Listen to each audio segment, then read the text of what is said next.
I talked to William, corresponding with William, and I thought that this show we would continue. Obviously, William's written a book about Crowley and his influences, and I thought we would continue that. We'd call it, Children of the Beast, and that was the title that William proposed. I had one thing to read before we got much farther, and I'll try to make it as brief as possible.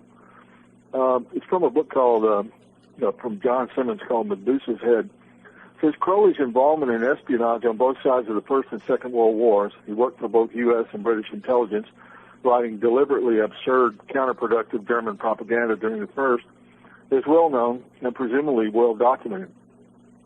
Nevertheless, it's extremely difficult to find any author anywhere who will admit to Crowley's involvement with Hitler, despite the fact that Crowley himself confessed, or more accurately bragged about it, to his associates. The fact remains that at the deepest, most occult level and behind the political facades and a theater of war performed for the public, the most powerful factions, occult and economic, of both Germany and Britain were not enemies, but allies, bound together in one great war for the conquest of men's souls and minds. This in itself makes it highly probable that Hitler and Crowley would have met, and that some relationship existed between the two men of such different characters, but sharing a similar obsession. In order to qualify such off-the-wall remarks, we need to take a brief excursion into the philosophy of war. All warfare must be understood first and foremost as internal warfare, hidden, domestic, and cold, of which the external, overt, and heated warfare between nations is no more than an outburst, a brief orgasm, if you will, after years of foreplay. Wars are never won or lost. They are merely negotiated, and World War II might best be seen as the greatest business deal ever accomplished. As a battle between good and evil, or justice against crime, it was but one more in a long series of hollow dramas engineered expressly for the hoodwinking of the masses. It seems likely, however, that Hitler, in his bid for world domination or destruction, lost his head and alienated the very powers that put him in place to begin with. He became an unmanageable element, if not an actual embarrassment, and so had to be removed. It's possible even that he was guilty of betraying Chamberlain, and later Churchill, as much as he was Stalin, by setting his sights on the whole of Europe, and so banishing all possibility of an unholy alliance between the two powers. Ideologically, they were perfectly compatible, however, and the same might be said of the U.S., which also only entered the fray when it became completely unavoidable. Hence, history was denied Hitler by his own excess of zeal and lust for power. At the same time, however, in all appearances aside, his defeat was anything but total. In truth, Nazism was as much a global phenomenon as Christianity was 2,000 years before, and there was little likelihood that a minor setback such as the collapse of the Third Reich would quench the raging ideological pseudo-religious thirst and fervor of such a movement. There seems no reason to doubt that directly or indirectly Crowley was responsible, at least partially, for feeding Hitler's dark fantasies and lustful ambitions as a black messiah and scion of darkness. Crowley, a true magician and trickster, would have taken no sides in any battle, but deliberately and consciously played both sides against one another in good Machiavellian fashion. His goals, however, even when evil, would have always been spiritual, never temporal. This has been a fable from the age of paradoxes, a fairy tale about a good war that never was, that still rages, and yet needs to be fully understood or divulged by history. Mythologically speaking, it doesn't seem an excessively arbitrary or irresponsible leap of the imagination then to propose the following, that if Adolf Hitler was archetypal, if not in actual fact, this century, the 20th century's Antichrist, and few who would dare deny it, then Aleister Crowley, the man in the shadows, qualifies even as he so carefully fashions himself to as his corresponding beast. For when men assume the temerity and audacity to play the role of the gods, the mischief they make can indeed shake the foundations of the earth. We're still shackled to the power of myth, even if we now prefer to call it history, and still caught under the spell of magic, even if we choose to call it politics. One shudders then, or perhaps marvels to think, that this myth story has yet to be completed, and that the prophecy as yet remains unfulfilled. Sorry, that was a little wordy, but I thought it was very worthwhile to talk about it. And And can you repeat the book for me again? It was Medusa's Head, is that correct? Yeah, it's Medusa's Head by John Simmons. I guess it's Simons or Simmons. Symmonds. Yeah, and that's also a biographer of Crowley. Oh, I didn't know that. So, yeah, Simons wrote a book on Crowley as well. So it's also a book by Sigmund Freud. But yeah, Simons was, I think he was one of Crowley's. He was supposed to be responsible for Crowley's writings after his death. I think at the in his will he dedicated or gave his writings to Simons, and Simons wrote on a variety of different subjects, but that was one of his works. It's funny, in reading Occultist, one of the best books I've read about Hitler and Crowley is Gerald Suster's Black Magician, Hitler the Black Magician.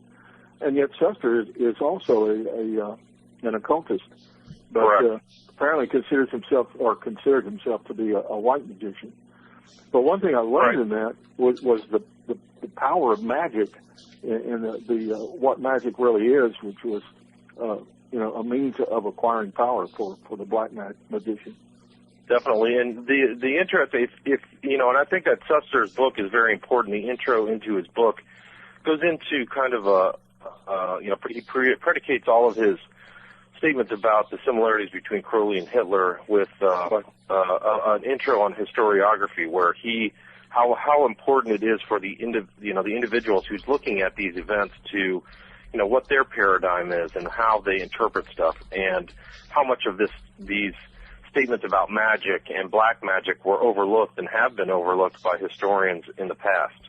Right. And I would love to have the time to go through and go back through Hitler's statements, but he made references to an era of magic. He was definitely a New Ager. He had, just like you in your intro, from Simon said how much similarity there was for Crowley and Hitler, but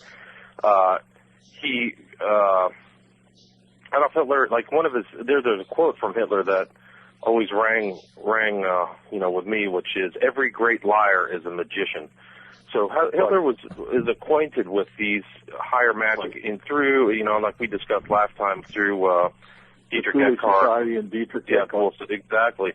So, and a lot of, so some people look at those things very topically, but as I have been researching and looking into the occult when it started, 4 or 5 years ago, I realized how complex and detailed and voluminous these writings are, and how much information they had, and how easy it is to gloss over the surface of those books. I mean, one of the astonishing things that I found out about Crowley was how erudite he was, and how he was, he created his own occult encyclopedia, and these people were, people like Hitler and a lot of other evil people, rely upon these, dark tomes or dark writings to I think Crowley was gifted mentally. I think he was probably a genius. From what various people have said about him, he spoke I don't know how many different religions, and wrote volumes, and wrote pretty well too. Hey, Larry. And he's admirable in that sense, but he seemed to place all of his intelligence into evil. Larry, if I could, you guys, you can tell me to go away if you want me to, but there's something that, well, you raised the question, and I mean, to me, honestly, I'd like to interject it now, so if it isn't going to derail you, or it isn't going to come down later in the 2 hours, let me throw this to you, and it's kind of like a one or two part of it, but it's predicated on the first question. What I'm wondering is I'm also leafing through this Ominous Parallels book about Germany, and it's parallel to us, by the way. What I wanted to ask you both, your opinions. One, and from the literature, obviously, that you've digested, what is a more fertile field for this kind of fascism? Supernaturalism seems to always have a role in something like this. And I'm wondering, what do you think is more accepting of this? If you're in deprivation or if you're in decadence? And I'll throw it to you first, Larry, and then over to William, if you don't mind. Well, I think decadence would describe, what's happened in American culture, and one of the leading factors toward fascism. I mean, you could go down the list of popular musicians. Jimmy Page is one, Ozzy Osbourne, Marilyn Manson, Kurt Cobain. I mean, it goes on down the line of all these different people. Well, you could throw Madonna in there too. These people have all been influenced by Crowley and Satanism, and I think our general culture has been influenced by that. If you look at the names of a lot of or the music and the lyrics of a lot of popular groups, it's like a culture of death. It's there's a great deal of the occult and imagery of death and evil involved there, and I think that's insidious. I think that's filtered into American culture. As far as deprivation, yes, I think the economic system in recent years, especially after the bailout and the big Wall Street ripoff of 2007, 2008, I think we're just right on the beginnings of a depression, and that's going to exacerbate things too. But I don't know if either one of them has more weight than the other. I think they're equally heavy in a kind of a double whammy on the American people, pushing us further into a proto-fascist state. William? Yeah, I definitely agree. I think that I would say that decadence and deprivation are, both useful in any fascistic state. I think that, I totally agree with Larry about the decadence of our present culture, but also, you want to put people in a situation of desperation, and privation that, make them want to rely on somebody else for handouts and for, salvation. And that's always worked in any totalitarian or totalist system. And I think that was why communism was able to have a chokehold on Russia for 70 years, is everybody relied on the party for, their well-being. And, you could definitely, for me, communism is fascistic, even though it denies that it's not. Mm-hmm. I mean, it was all some kind of oligarchy through the party. There's a small amount, how many people were really in the Communist Party in Russia? It was like 10%. So, these elite parties, and there was a lot of like Nazism, it's a small party. That, well, the only real difference, the only real major difference is the way the economies are planned, but they're both planned economies. The only real difference is in communism, you don't have, supposedly, at least you didn't used to until, recent years with China, but you didn't have, private ownership of the means of production. You didn't have a capitalist class, but you had an oligarchy, running the show in a planned economy. Either way. Right, they had a planned economy in Russia, and then they would take the surplus that was created and sell it on the free market, which is just absolutely crazy. They didn't even give it back to the people who were producing it. And it's all headed towards feudalism. I mean, it's just two angles, two ways of looking at driving people into feudalism. That's the way I see it. All right. I totally agree with you. So, I mean, going back to Vyzygoth's question, I would say definitely decadence and deprivation are both important elements in fascistic social control. The reason I'm asking you both, and I think, you pretty much answered what I thought might be the case, that both in pre-World War II Germany and in this country right now, you could say that both nations had enjoyed a period of surfeit, perhaps decadence.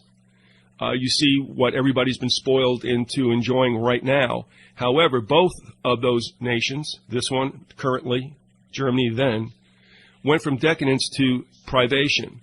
And I think that makes a population very, very angry, frustrated, and they look to take it out on something or somebody.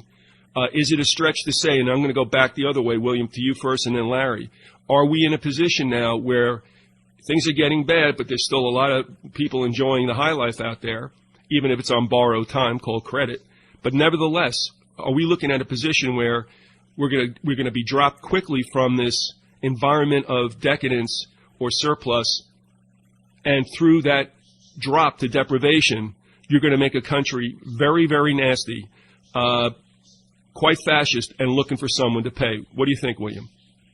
I definitely agree. I mean, I think that we're in a state of the decadence and deprivation now. I mean, I think that you're looking at people who have been kicked out of their houses by a bogus banking system and financial system, so there's financial fraud.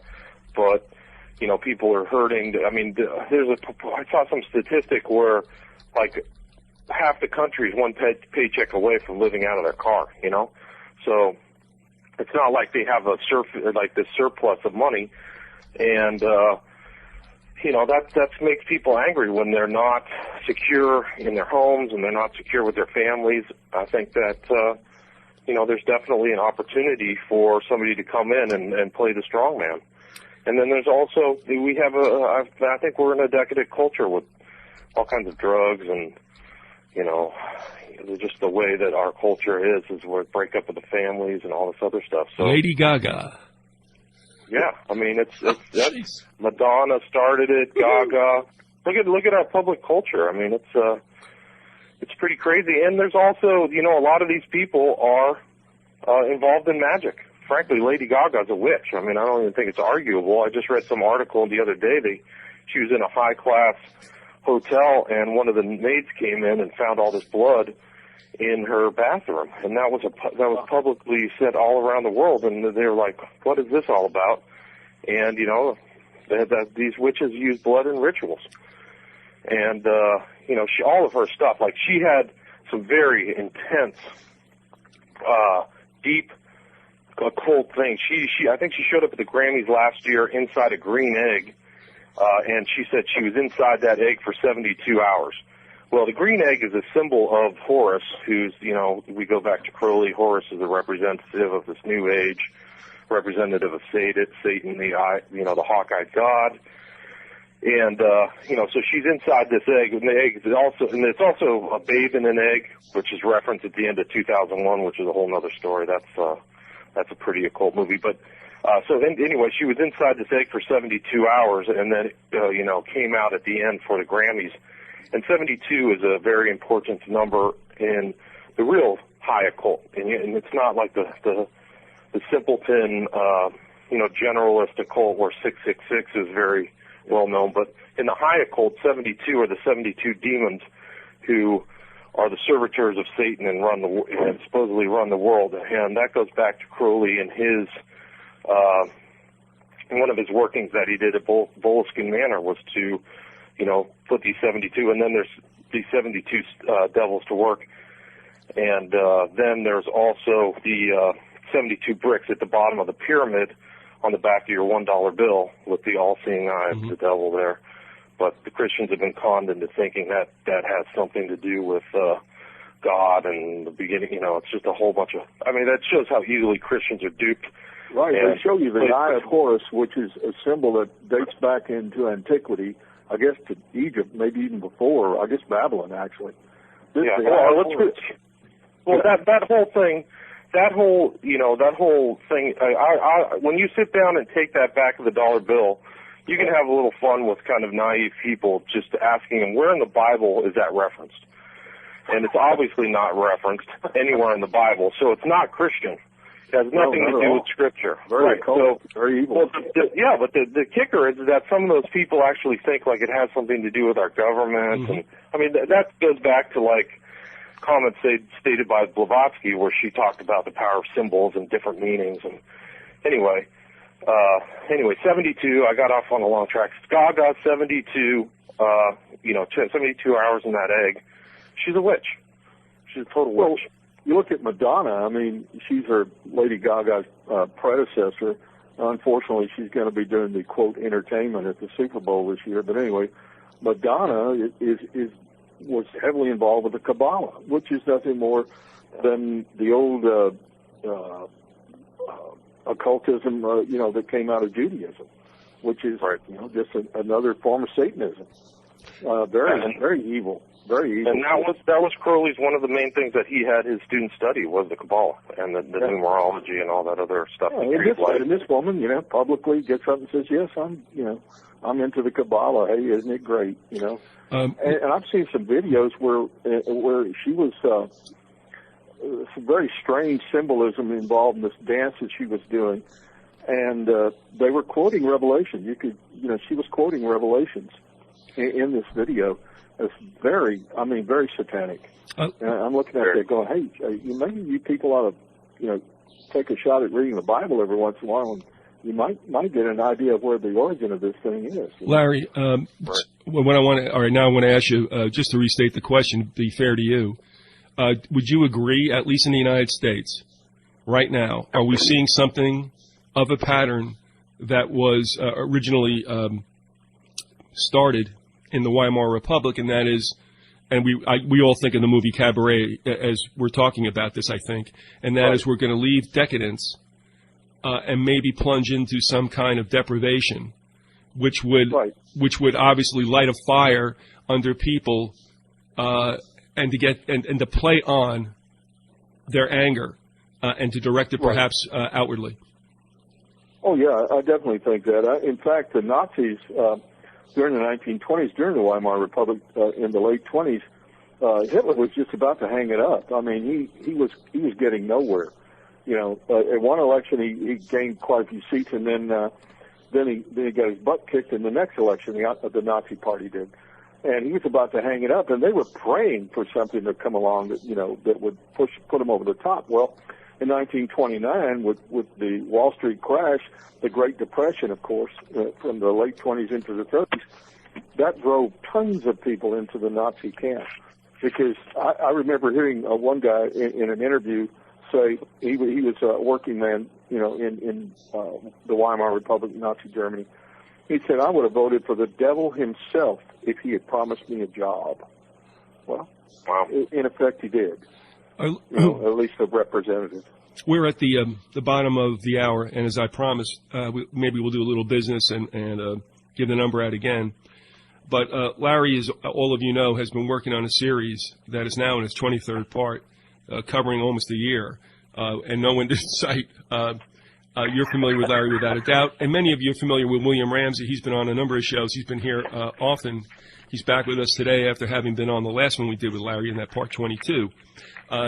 But also want to throw it over to William because, William, you've got the book Prophet of Evil written. You've also made it available in other forms. You have the pure DVD, Occult Hollywood, and you're working on something else, I believe. You just want to share with us what's going on right now?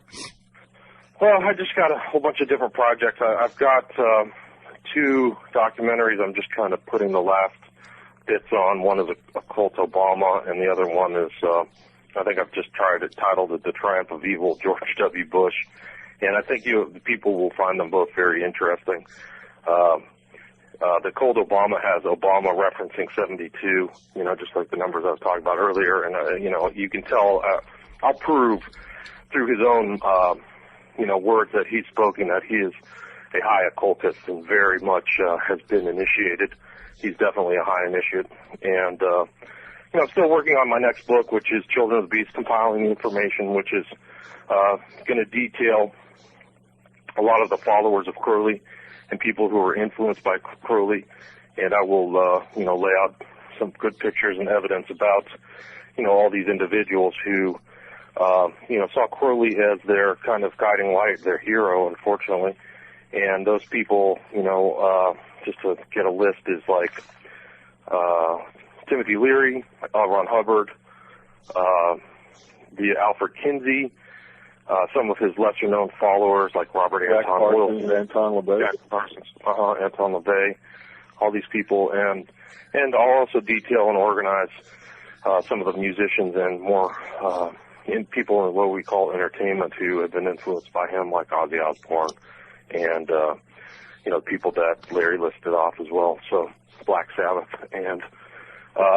Church, which was an outgrowth of Scientology, was definitely Crowleyan. Oh yeah, definitely, no doubt. It's interesting. Like you had mentioned Kurt Cobain earlier in the conversation, Larry, and I was just listening to one of his songs. His last album, he had kind of an apologia, and he called it All Apologies. It was essentially kind of an interesting song that he wrote, but he.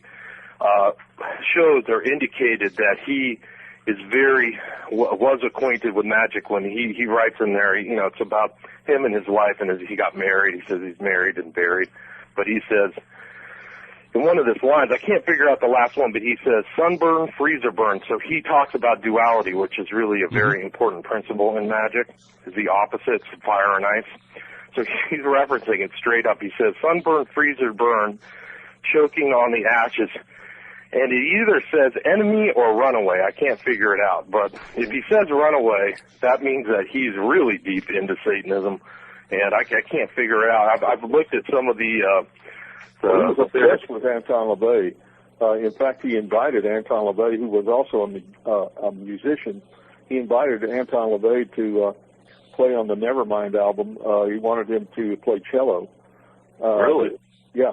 And Cobain, this was in an article in Mojo magazine back in September '99, I believe. And it said that Cobain's involvement in witchcraft and Satanism is a fitting explanation as to the source of his inspiration and the uncanny ability he had for coming up with alluring and seductive hooks that so frantically enticed Nirvana's fans. Cobain is described as, and this is from the article, stumbling on melodies by means he actually didn't understand himself. So, I mean, that's kind of like automatic writing, isn't it? Yeah, I would say so. Well, his wife is definitely a witch, Courtney Love, and she, terrible girl. Yeah, and a friend of mine there's worked in the music business and knew her, and he described her with the C word that ends with a T. I won't use it on the air, but that's the way he described her. He said she was the most horrible person he ever met. He said she came off the bus at this event, came off the tour bus with her arm still bleeding from having just shot up some heroin. Wow. And it got worse from there. So that information leads me to believe that he is saying this: sunburn, freezer burn, choking on the ashes of a runaway. Because that's what happens when a lot of these Satanists is human sacrifice and stuff like that. But and it goes deeper. The story between Courtney Love and Kurt Cobain is very similar to Yoko Ono and John Lennon. Like, she was clearly controlling him. He probably ghost wrote her album, which was like it was her band Hole. Liz had her dad on in an interview. Oh yeah. And that was real interesting. I don't remember the man's name, but he was Courtney Love's father, and he's quite a character himself. But anyway, Hank Harrison came on. He said she was awful. Yeah. Well, he said more than that. He really just, he trashed his own daughter. It was very strange. Hank Harrison is the gentleman. Hank Harrison is his name. Okay. There's strange similarities in the death, too, like when she, apparently who was the chief beneficiary when Kurt Cobain died? It was her. She got all his rights. She got everything. He had said he was married and buried. He did not clearly like being in a relationship with her. Right. And who was the chief beneficiary when Lennon died? It was his wife. So Yoko Ono, and the weird thing about, the shooting when Lennon got shot, she was 40 or 60 feet ahead of him. And then she had, apparently she had taken out a life insurance policy on Lennon and all this other stuff, and and she was a witch. She admitted to being a witch, and she did all the stuff, it's crazy. All right, let me break in. Those guys were somewhat, kind of overwhelmed by those women. All right, Larry, all right. Whoa, guys, let me just jump in a second. Sure. First of all, I just want to give the number out. You're going to have to be a little bit flexible if we do get callers, because we never really know how that's going to happen. So I hate being rude, but it works. It works so well for me. Anyway, the phone line is 618-912-4681. You can also send an email to VyzygothRaw@hotmail.com, and I'm just going to throw out a whole bunch of stuff that you guys are just referring to, and then throw it back to you, Larry. I have to say this. I just want to get this on the record. Hank Harrison had been on the Knowlepalooza back in July 4th, 2008, when I did a 13-hour show or something like that. And he was supposedly writing something in that time, and he just said it flat out in the air. So don't yell at me. But he said that she killed him. All right. So I don't know whether that's factual or not. But boy, he was not shy about it, and I kind of woo when I was listening. I remember him saying that. Secondly, and again, as we said, we gave the number, so you have to be alert that we have some callers who have something really of decent input that we want to at least try to facilitate them if possible. But what you were talking about with duality, William, and of course, Larry, you're familiar with this as well. I do find it interesting that to the very pit of usually, shall we say, Satan's way of manipulating people, and if you refer to either the Faust or the Faustus supposed legend, written either by Goethe or Marlowe, isn't it interesting? Because the deal with the principal here on Earth was that he would give him everything, give him complete carte blanche for anything he wanted to dabble in or experience. And I believe I'm correct in saying that the trade-off in both works was that if the principal decided that he had reached a place that he wanted to last forever, that he wanted to hang on to this, that Satan would take his soul. Now, he felt no one's ever going to get me because I'm going to keep going on if I have carte blanche. Now, the reason I bring this up is because, again, I think it goes back with this theme of what's happening now. One of the things I believed in the 70s was, and I watched people go through all kinds of consternation and problems when things got tight in the 70s. And they would repeat that pattern, got worse obviously now. My feeling back then was this, that I never wanted to become such a possession junkie that I would be put in a position that somebody could grab me by the short hairs and tell me, you're going to lose this if you don't play to this tune. And I said, that's never going to happen to me. And it never has. I'm not saying that's always been good, but that's just what I believe. What I think is happening now, referring back to the other question I asked you both, was that give Americans everything. And we've been in that period of plenitude. But what I think is happening now, it's going to be taken away. And again, the old deal. Are you willing to give it up not to go into fascism and war? Or do you want it all back? At least you're going to be told that. Remember, it doesn't have to be true. And right. I'm just going to throw that out to you guys. I think you know where I'm going. Are we now being given, you know, the drawing after this term? Well, I think we're definitely in a period of time in which the anger is starting to boil. I mean, you can look at the Tea Party on the right, and you can look at the Occupy Wall Street thing on the left. I hate to even really call them right and left because, you know, all that gets kind of jumbled up and hard to define. But in America, we have our own version of, you know, the brown shirts, I believe, in the Tea Party. And I'm not saying that everybody in the Tea Party is consciously following any kind of Nazi principles, but they're kind of stumbling into that. The whole idea behind it seems to me that they are going to eventually become the mainstream of the Republican Party. And probably at some point they may take over the government altogether, and which will mean a considerably different form of government than we have now in some sense. Also, on the Occupy Wall Street, I expect that these people on the left, I mean, as far as the Tea Party, the Koch brothers, the Koch brothers, whatever the heck they are, anyway, they are the nephews of people who ran concentration camps in Nazi Germany. I've talked about that earlier on the show.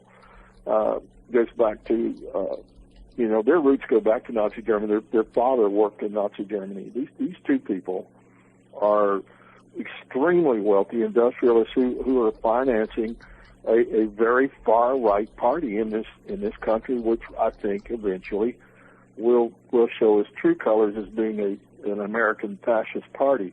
And I think they're going to become more and more powerful. And I think that they're on the left, the more radical left, will be taking them on in the streets eventually. I think you're going to have a lot of violence in the country, just like you had during the time when the Nazis and the leftists were fighting it out in the streets. And I think that's going to happen. Yeah, I agree. I think that I think that people are losing respect for the law. Or they've lost all respect for Washington. They know it's a fix and it's a fraud, and that lays the groundwork for something completely different as far as a political, people's relationship with the state. And people want authentic change, not Obama change. So, I tend to totally agree with Larry. You guys had talked about the part of magic these rulers.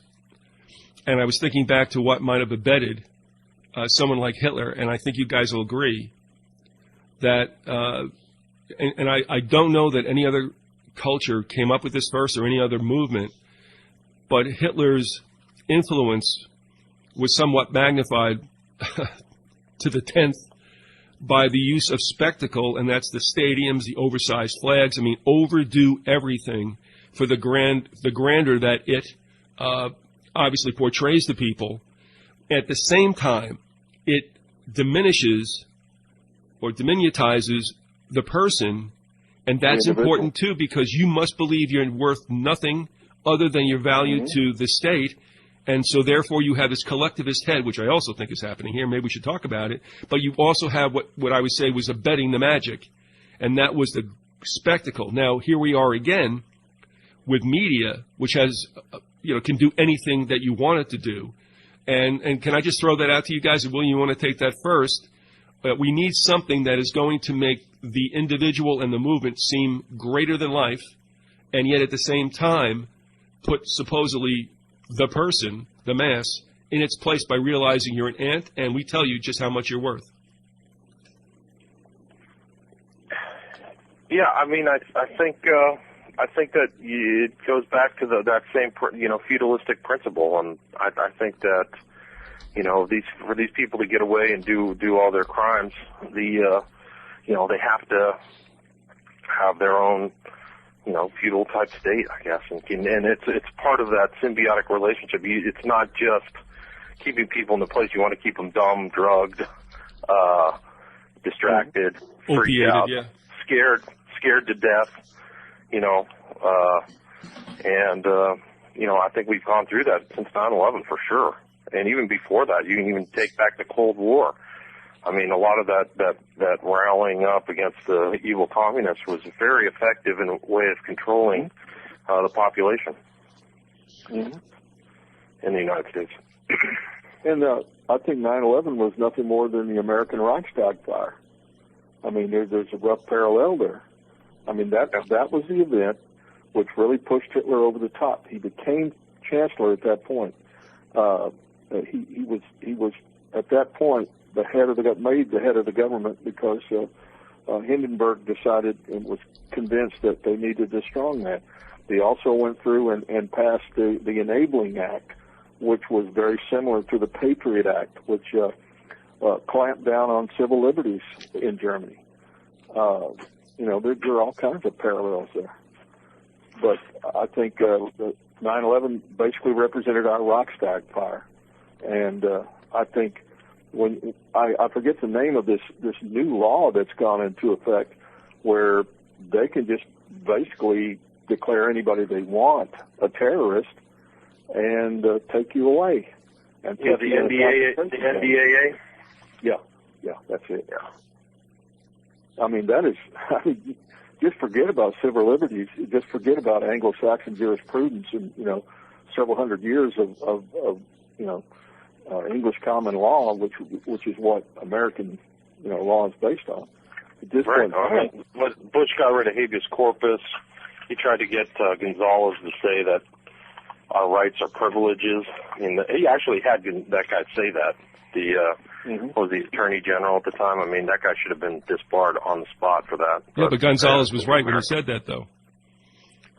Well, in other words, Gonzales on C-SPAN had said that habeas corpus is a privilege, and I couldn't believe it because it was only weeks before that I had probably my first interview or first few with the informer who stated that there are no rights for us. We get privileges. That Bill of Rights was not for us. And sure enough, Gonzales was a big mouth. There's no two ways about it.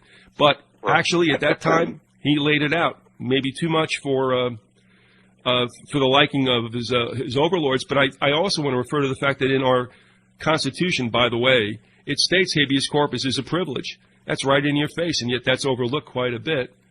But, again, when you go into emergency war powers, and I won't go off on that, that's another whole deal, but Bush or Washington or Lincoln, I mean, actually what they all did was kick in emergency war powers where there's just nothing. I mean, the government can do exactly what it wants. Posse comitatus, yeah, good luck with that. And habeas corpus is probably the most, I would say, abused privilege in the sense that they can revoke it anytime they want to, and they do. So, indeed, yeah, it's all gone. The illusion that we had rights and privileges, that were inalienable, I think that's all gone. That in effect was an illusion. One of several. It's illusory, no doubt. Yeah. All right, now, Larry, I don't know if I derailed you. I probably did, but if you had your finger on your finger on the place where you were, if you want to kick it into the next section, by all means, please. Well, what I really wanted to talk about today, from William's standpoint, I wanted him to elaborate on the children of the beast, the people that were influenced by Crowley, and especially those people that are living, that have lived in America and have influenced American culture. The people I'd like for him to talk about were people like Jack Parsons, L. Ron Hubbard, Anton LaVey, whoever else he wanted to talk about. I know he's writing about it, and he has a very he can do sort of an extemporaneous thing on that. I've heard him do it. He does a very good job of it. So I would like for him to talk about it. Sure. Crowley, in addition to being a scholar of the occult and very dedicated Satanist, was very interested in disseminating his ideas, and he always sought out followers. He was involved in, I think, our last discussion, he would always do very public displays and try to attract people to kind of his cause. He was an elitist, so he tried to get other people to join up and become kind of like high-level magicians just like him. And even until his last days, when he was living in Hastings in the south of England, he was taking visitors, and there were a lot of people he influenced, and he was interested in transferring leadership over to new leaders for the OTO. And one of the people who was his follower and his holdover was a person by the name of Kenneth Grant, and he wrote a bunch of books that were influenced by Crowley. And Kenneth Grant had some very interesting insights into Crowley's behavior, and he said a lot of different stuff, but he's a lesser-known figure. But he said, the keen and persistent practice of even a few dedicated individuals will effectively overthrow society and thereby facilitate the unhindered development of the new aeon or age and the reintegration of the human consciousness. So, this is kind of like a view of the elite changing the whole world, Kenneth Grant. And he also had some interesting insights into Crowley's connection with otherworldly spirits, namely Lamb, this kind of Lamb figure who looked a lot like an alien. He said that was a look at that picture of Lamb. It looks exactly like what is being described as the gray aliens. I mean, right. It's like exactly, which leads me to believe even more strongly that this whole thing with extraterrestrials is all about the demonic. Right, and that's interesting. And I didn't have that conclusion, 3 or 4 years ago. But the more that I read and understand, I think that there is something of this evil spirits. These are evil spirits, and the interesting thing is that a lot of if you listen to some of the stories about the UFO, if you invoke the name of Jesus Christ, a lot of these events stop. And and it's so. I've now kind of come to the conclusion that that's just one. And Grant said as much. He said that being Lamb is a title. Lamb means the way, so it's like it's not a name like a proper name. So it's a honorific titular statement about this entity, and Crowley is saying that that's his master. So essentially, Lamb is one of the forms that Satan takes, essentially, according to Grant.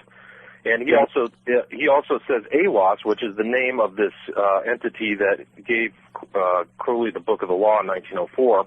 Right. Grant also says that Awas means the Lord of the Air. And for all Christians who, are familiar with the references one of Satan's properties, right, is that. So, so it's interesting that even these Satanists, if you read it, their views of their master conform to the cosmology contained within Scripture. So Awas is the Lord of the air, and kind of thing. He goes on and says, Awas is Lucifer, and he promises us freedom.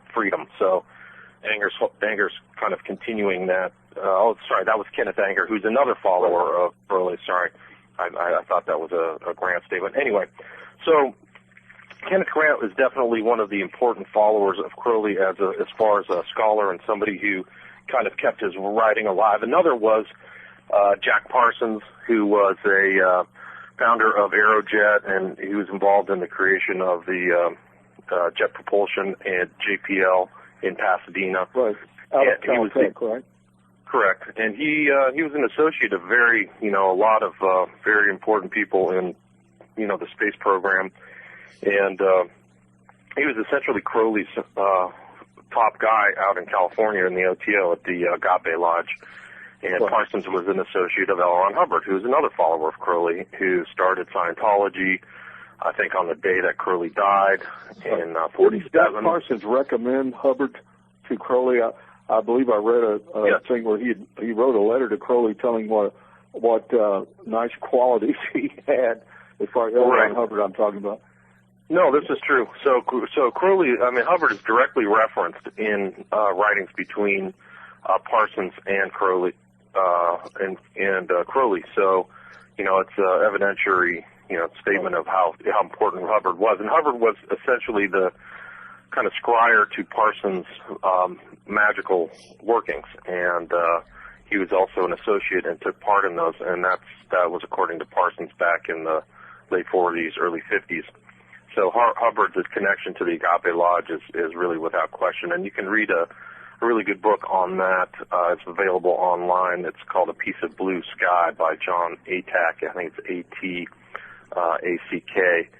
And it references all that stuff and where Hubbard, referenced so much stuff about the occult in his creation of his Church of Scientology. And Church of Scientology has the Golden Dawn kind of perversion of a Christian cross on all the rooftops of their buildings all throughout the United States, whether it's in Los Angeles, California, or actually your neck of the woods, Viz, good old Tampa, Florida, Clearwater, Florida.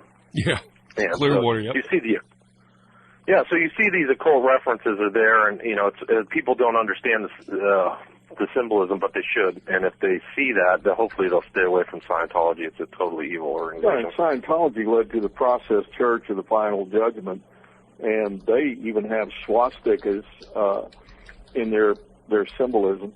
Right. I know that Anton LaVey was a Crowley enthusiast, and Kenneth Anger also. Right. You'd like to elaborate on those two guys? Sure. Well, it's an interesting aside. Kenneth Anger was an associate of another person who was interested in Crowley, Alfred Kinsey.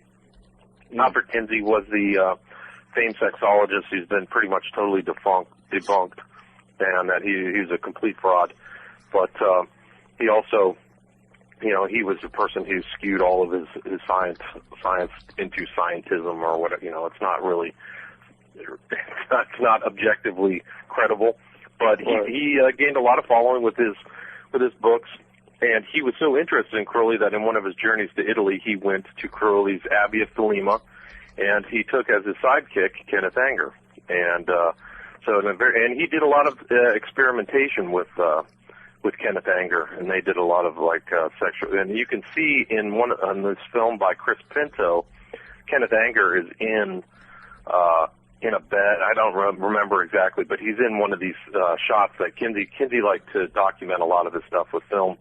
And so there's Anger, like an underground filmmaker in Hollywood. Right. Wasn't he connected with Hollywood stars?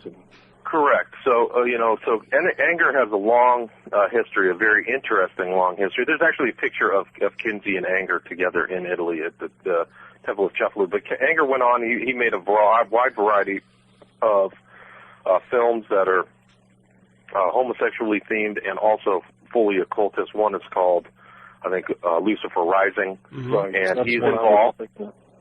Right, and he's been involved in with so many musicians. I mean, he was Bobby associated with Vyzygoth, who was involved with Manson, correct? That's correct. So Bobby Vyzygoth was one of his associates who ended up, I think, killing Gary Hinman up in Topanga Canyon and went to jail. But he wrote some of the music for Lucifer Rising, and there was also some workings with Jimmy Page, Mick Jagger. You know, so this Kenneth Anger is very interesting. He also had a contact with, as I think we discussed last time, contact with the killer of John Lennon, who was Mark David Chapman. Yes, he was mind controlled. We believe he was mind controlled. Right. And Anger said as much. Anger said that he was mind controlled, which is interesting because he had known all that stuff. He also said that Manson was mind controlled, which is another connection of kind of Crowley through. Manson was very familiar with Scientology and the techniques of Scientology, which are all mind control. Mind control is always a kind of a handmaiden to Satanism. Wherever you see mind control, and ritual abuse and murder of children too seems to be something associated with it. Well, I guess my point is that, you know, just to if you see mind control, you have to have an evil will to kind of inflict that upon other people. So typically, if you see like mind control techniques, you probably will find an occultist somewhere around there. And it also bleeds over and is associated with intelligence agencies. Absolutely. And, I mean, the CIA, MI5, MI6, etc. Absolutely, and the CIA was started by a bunch of occultists, skull and bones guys. But so it was also started by a lot of Nazis, and in particular Reinhard Gehlen and our own what I would call domestic Nazi Alan Dulles. Guys, we're going to come up on the top of the hour, so we're going to take a break. But before we do, I'd just like to add this, and we'll end the first hour on this note. We'll take a break of about 6 minutes, and then we'll be back for round two with William Ramsey and Larry the Contractor guy. This is from Peikoff's Ominous Parallels. This is somewhat questioning and yet prophetic in the same sense. He writes to close one of his chapters entitled The Ethics of Evil.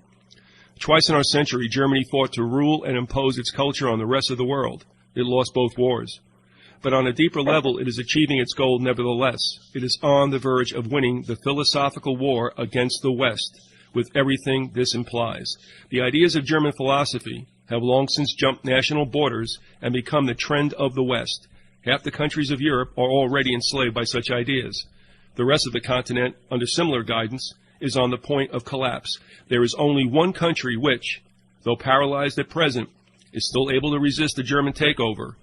In all history, it is the least likely candidate for such a takeover if it can regain its own ideas and its self-esteem in time. The last battle of that war of the century is now taking place in the last of the great unconquered nations left on Earth. That's Leonard Peikoff from Ominous Parallels, and we'll see you in about 6 minutes.